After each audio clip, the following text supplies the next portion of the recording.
Hello friends मेरे YouTube channel extra knowledge in Hindi में आपका स्वागत है। फ्रेंड्स मैं आज आप लोगों के लिए बहुत ही इंपॉर्टेंट वीडियो लेके आया हूं। ये वीडियो जो है एसएससी सीपीओ के सिलेक्शन प्रोसेस एंड सिलेबस से रिलेटेड है। एसएससी सेंट्रल पुलिस ऑर्गेनाइजेशन जिसके की थ्रू आप लोग की सब इंस्पेक्टर की भर्ती होती है सीएपीएफ और दिल्ली पुलिस में। सीएपीएफ का मतलब यहाँ पे आप लोग को पता होना चाहिए, सीआईएसएफ, सीआरपीएफ, बीएसएफ, एसएसबी और बीएसएफ, ये सभी जो है आप लोग की सीएपीएफ के अंतर्गत आते हैं। और इसके अलावा दिल्ली पुलिस, इन सभी में आप लोग की सब इंस्पेक्टर की जो भर्ती होती है वो आपकी एसएससी सीपीओ के थ्रू होती है। तो क्या है इसका सिलेक्शन प्रोसेस, क्या इसका सिलेबस होता है, इसकी पूरी जानकारी मैं आप लोग को अपने इस वीडियो में देने वाला हूं। तो वीडियो लास्ट तक देखिएगा। यदि आप लोग भी एसएससी सीपीओ के लिए अप्लाई करना चाहते हैं या फिर आप लोगों ने अप्लाई कर दिया है, तो सिलेक्शन प्रोसेस जो इसमें आप लोग का होता है, सबसे पहले आप लोगों का रिटन एग्जाम होता है। जी हाँ, सभी स्टूडेंट्स का रिटन एग्जाम होता है।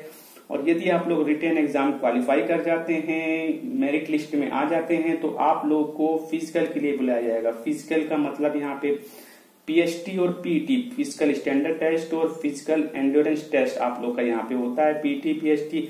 और यदि आप लोग फिजिकली फिट होते हैं तो आप लोग का फिर रिटन एग्जाम 2 होता है। जी हाँ, फिर आप लोग को रिटन एग्जाम 2 के लिए बुलाया जाता है। और यदि आप लोग रिटन एग्जाम 2 भी क्वालिफाई कर जाते हैं, ये जो आप लोग की लिस्ट बनती है रिटन एग्जाम 1 के मार्क्स और रिटन एग्जाम 2 के मार्क्स के अनुसार बनती है। यदि आप लोग मेरिट लिस्ट में आ जाते हैं, वैकेंसी के अनुसार जितनी सीट उन्हें लेनी होती है, तो फिर आप लोग को मेडिकल के लिए बुलाया जाता है। जी हाँ, फिर आपका जो फाइनल मेडिकल होता है, मेडिकल के बाद आप लोग का डॉक्यूमेंट वेरिफिकेशन हो जाता है। ये आप लोग का सिलेक्शन प्रोसेस है, written, physical, written, medical, document verification. चलिए, इसके बाद जो नेक्स्ट है वो है आप लोग का सिलेबस।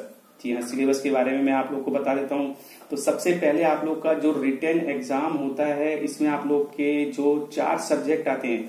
सबसे पहला जो सब्जेक्ट आप लोग का होता है वो होता है जनरल इंटेलिजेंसी एंड रीजनिंग, जिसमें कि आप लोग के 50 क्वेश्चन 50 नंबर के आते हैं।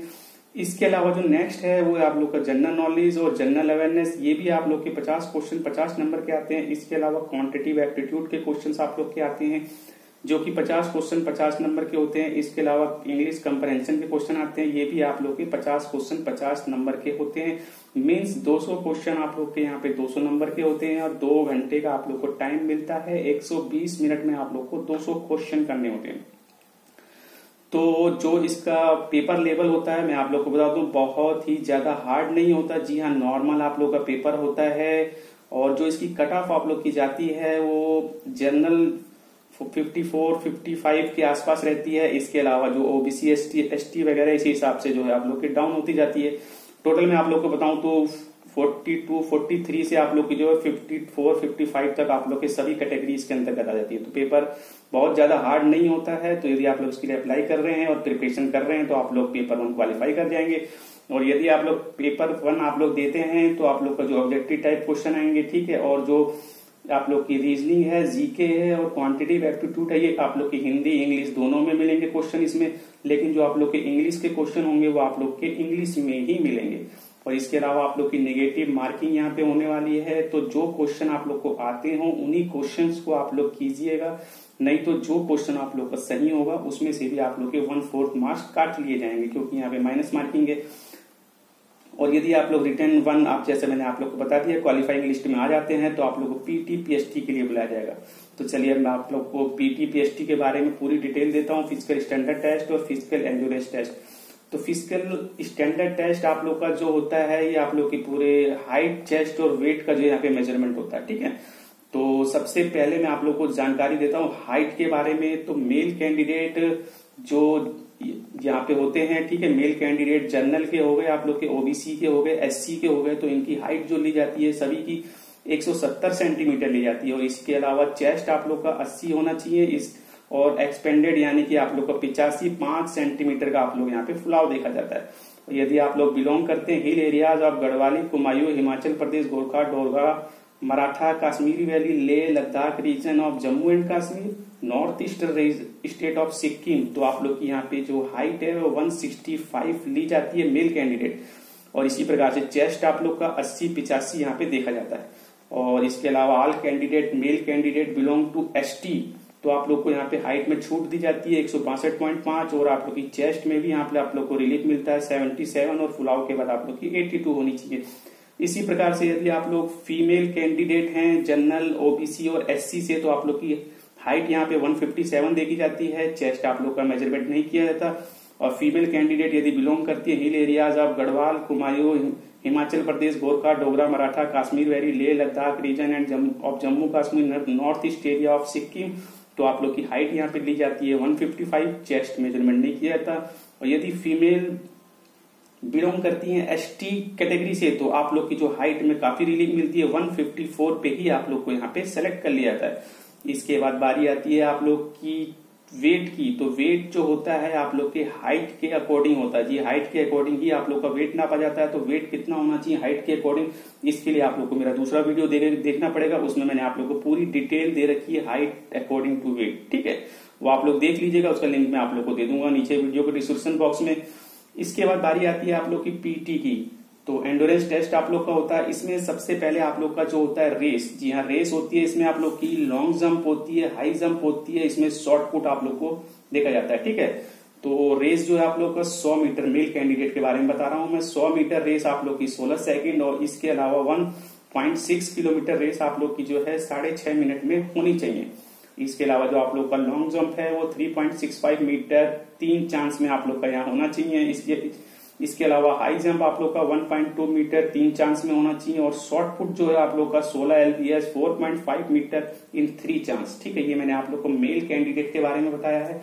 इसके बाद जो नेक्स्ट है वो है आप लोग का फीमेल कैंडिडेट। तो female candidate 100 metre race in 18 second, 800 metre race in 4 minute, और जो लॉन्ग जंप है आप लोग की 2.7 मीटर इन 3 चांस में आप लोग को करनी है। हाई जंप इसी प्रकार से 0.9 मीटर इन 3 चांस में आप लोग को करनी है, ठीक है, शॉर्टपुट नहीं है यहाँ पे आप लोग का। इसके बाद बारी आती है PT PHT mandatory but not qualifying nature. तो पीटी पीएचटी में आप लोग को क्वालिफाई करना जरूरी है, इसके जो कोई मार्क्स वगैरह आप लोगों के नहीं होते हैं। और यदि आप लोग पीटी पीएचटी में क्वालिफाई कर जाते हैं, आप लोग के हाइट, चेस्ट, वेट और race, long jump, short, high jump और जो शॉर्ट पुट वगैरह सब कुछ क्लियर हो जाता है, तो आप लोग को रिटन एग्जाम 2 के लिए बुलाया जाता है। तो अब मैं आप लोग को रिटन एग्जाम 2 के बारे में भी डिटेल देता हूं। तो रिटन एग्जाम 2 जो होता है वो आप लोग का ओनली और only English language and comprehension के क्वेश्चन इसमें आप लोग के आते हैं। तो मैं आप लोग को बता दूं, यदि आप लोग की इंग्लिश अच्छी है तो ये एग्जाम निकालने में आप लोग को किसी भी प्रकार की ज्यादा प्रॉब्लम्स नहीं आएंगी। लेकिन यदि आप लोग की इंग्लिश वीक है तो इस एग्जाम को निकालने में थोड़ी सी दिक्कत आप लोग को आने वाली है। तो इंग्लिश जो है आप लोग अपनी अच्छी कीजिए यदि आप लोग एसएससी सीपीओ निकालना चाहते हैं, क्योंकि दूसरा पेपर इसमें पूरा का पूरा जो इंग्लिश लैंग्वेज और कंप्रहेंशन का आया था 200 क्वेश्चन आप लोग के 200 मार्क्स होते हैं, और 2 घंटे का ही आप लोग को टाइम मिलता है। और ये सारे क्वेश्चन जो होते हैं वो भी objective type multiple choice question होते हैं। जी हाँ, ये भी आप लोग का ऑब्जेक्टिव टाइप होता है। इंग्लिश लैंग्वेज ओनली और ओनली इंग्लिश में आप लोग का पेपर आता है, इसमें भी आप लोग की जो है नेगेटिव मार्किंग होने वाली है। तो इंग्लिश आप लोग की बहुत अच्छी होनी चाहिए यदि आप लोग एसएससी सीपीओ का एग्जाम निकालना चाहते हैं। तो अभी से आप लोग जो है इंग्लिश के बारे में जो अच्छी तरीके से प्रिपरेशन स्टार्ट कर दीजिए। और इसके बाद कुछ बातें बताई गई हैं, जैसा आप लोग को रिटर्न फर्स्ट और रिटर्न 2 के मार्क्स के अनुसार ही आप लोग की जो है फाइनल मेरिट लिस्ट बनती है, और इसमें जो आप लोग के including bonus marks in case of NCC certificate. तो यदि आप लोग के पास एनसीसी सर्टिफिकेट है, एनसीसी ए बी सी, तो आप लोग को यहाँ पे बेनिफिट मिलने वाला है। जी हाँ, 4 मार्क्स का, 6 मार्क्स का और 10 मार्क्स का आप लोग को यहाँ पे बेनिफिट मिलता है। फिर आप लोग के जो मार्क्स जो है वो नॉर्मलाइजेशन किए जाते हैं। जी हाँ, ये रूल्स है एसएससी का अपने, तो उसके अनुसार ही आप लोग की लिस्ट निकलती है। फिर आप लोग जो है शॉर्ट लिस्ट किए जाते हैं मेडिकल एग्जाम के लिए। फिर इसके बाद आप लोग का मेडिकल एग्जाम होता है। मेडिकल एग्जाम यदि आप लोग पूरी तरीके से फिट होते हैं तो आप लोग का डॉक्यूमेंट वेरिफिकेशन होता है। जी आप लोग के सभी डॉक्यूमेंट्स देखे जाते हैं, ओरिजिनल फोटो स्टेट वगैरह, और वहां पे आप लोग को जो है अपनी पोस्ट प्रीफरेंस भी देनी होती है।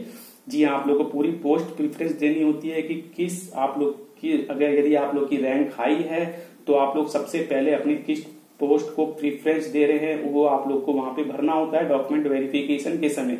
तो यदि आप लोग की रैंक अच्छी होती है तो आप लोग को उसी के अनुसार आप लोग की पोस्ट मिल जाती है। जी हाँ, पोस्ट प्रेफरेंस आप लोग को देनी पड़ती है, और पोस्ट प्रेफरेंस आप लोग एक बार देने के बाद आप लोग चेंज नहीं कर सकते। और यदि आप लोग सोचें कि बाद में मैं उसमें किसी प्रकार से करेक्शन कर दूं या उसे चेंज कर दूं तो ये नहीं हो सकता। तो पोस्ट प्रेफरेंस आप लोग पहले से सोच के जाएंगे और अपने अनुसार ही उसे ठीक ठीक भरेंगे, क्योंकि उसी के अनुसार आप लोग की जो है डिपार्टमेंट में पोस्टिंग होने वाली है। जी हाँ।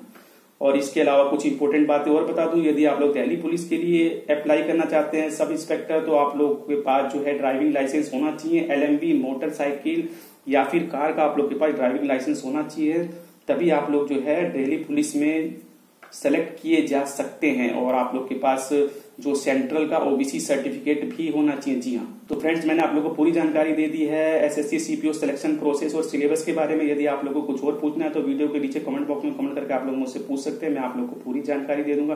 बट अभी मैं आप लोगों से विदा चाहूंगा, और जाने से पहले ये कहूंगा, यदि चैनल पर नहीं तो चैनल को सब्सक्राइब कीजिए, वीडियो को लाइक जरूर कीजिए, बेल आइकन वाले बटन को जरूर दबाइए, ताकि इसी प्रकार के इंपॉर्टेंट वीडियोज मैं आप लोग के लिए लाता रहूं। आप लोग को मेरे वीडियोस मिलते रहेंगे इसी प्रकार। Okay bye, thank you, see you next time.